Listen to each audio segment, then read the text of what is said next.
नमस्कार दोस्तों, tractor and तरुण के इस एपिसोड में आपका स्वागत है। जैसा कि हम जानते हैं, खेती में अलग अलग कामों के लिए अलग अलग उपकरणों का इस्तेमाल होता है, जैसे कि टिलेज के लिए रोटरी टिलर, कल्टीवेटर, सोइंग के लिए सीड ड्रिल, प्लांटर और हार्वेस्टिंग के लिए हार्वेस्टर।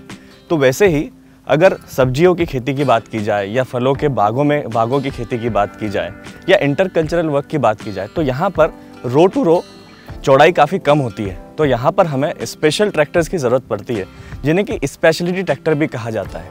तो अगर आप इन कामों के लिए अगर ट्रैक्टर देख रहे हैं, तो आज हम आपको बताएंगे आपको किन बातों को कंसीडर करना चाहिए।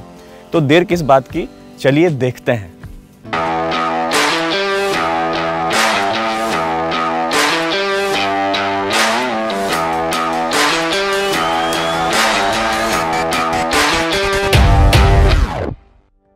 सबसे पहले हमें यह देखना चाहिए कि ट्रैक्टर की चौड़ाई कितनी है। ट्रैक्टर की चौड़ाई आपके काम के अनुरूप होनी चाहिए। सामान्यतः ट्रैक्टर की चौड़ाई अगले चक्कों के बीच की दूरी और पिछले चक्कों के बीच की दूरी के हिसाब से होती है। इन ट्रैक्टर्स को नैरो ट्रैक्टर भी कहा जाता है। इसके बाद हमें यह देखना चाहिए कि आपके ट्रैक्टर में 4 व्हील ड्राइव हो। ट्रैक्टर छोटा होने के बावजूद अगर इसमें 4 व्हील ड्राइव रहेगा तो आप भारी से भारी काम बिल्कुल आसानी से कर पाओगे, हेवी से हेवी लोड को भी आसानी से खींच पाओगे। वेटलैंड कंडीशन में हम जानते हैं कि 4 व्हील ड्राइव में ट्रैक्शन अच्छा मिलता है, स्लिपेज कम होता है और प्रोडक्टिविटी बढ़ती है। साथ ही साथ ईंधन की बचत भी होती है।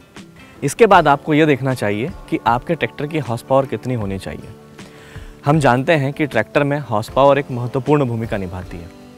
अच्छी हॉर्स पावर होने की वजह से आप वैरायटी ऑफ इम्प्लीमेंट के साथ काम कर सकते हैं। और साथ ही साथ यह भी देखें कि आपके ट्रैक्टर का बैकअप टॉर्क कितना है। अगर बैकअप टॉर्क अच्छा होगा तो आपको ट्रैक्टर की परफॉर्मेंस अच्छी मिलेगी और आपका काम भी बहुत अच्छा होगा। ऑर्चर्ड ट्रैक्टर खरीदते समय यह भी ध्यान दें कि ट्रैक्टर की ग्राउंड क्लियरेंस कितनी है। अगर ग्राउंड क्लियरेंस पर्याप्त मात्रा में होगी तो बर्न क्रॉसिंग करते समय और कृषि के कार्य करते समय आपको कोई अड़चनों का सामना करना नहीं पड़ेगा। फलों के बाग में और सब्जियों की खेती में ट्रैक्टर टर्न करने के लिए जगह काफ़ी कम होती है। तो हमें यह भी देखना चाहिए कि ट्रैक्टर की टर्निंग रेडियस कितनी है। टर्निंग रेडियस जितनी कम होगी उतना ही कम से कम जगह में आप ट्रैक्टर से टर्न ले पाओगे।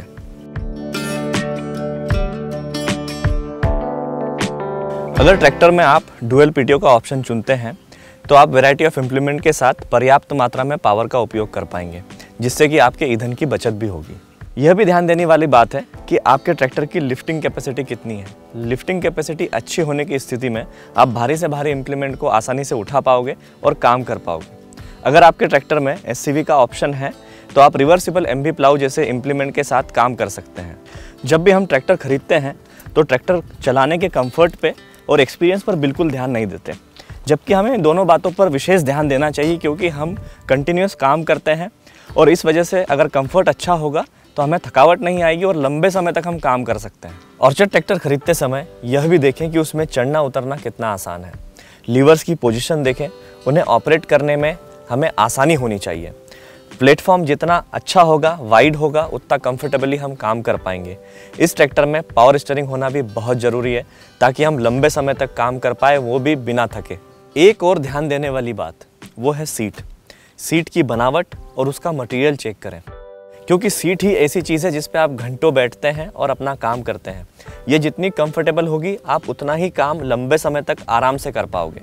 तो दोस्तों, जब भी हम ट्रैक्टर खरीदते हैं तो कुछ बातों को विशेष महत्व देते हैं, लेकिन हम जानते हैं कि ट्रैक्टर से हम कई तरह के कार्य करते हैं। आज के एपिसोड में हमने जिन चीज़ों की बात की, अगर उन बिंदुओं को आप ध्यान में रखकर अपना डिसीजन लेंगे तो एक बहुत अच्छा ट्रैक्टर खरीद पाएंगे। इसी तरह की जानकारी पाने के लिए देखते रहें ट्रैक्टर एंड तरुण।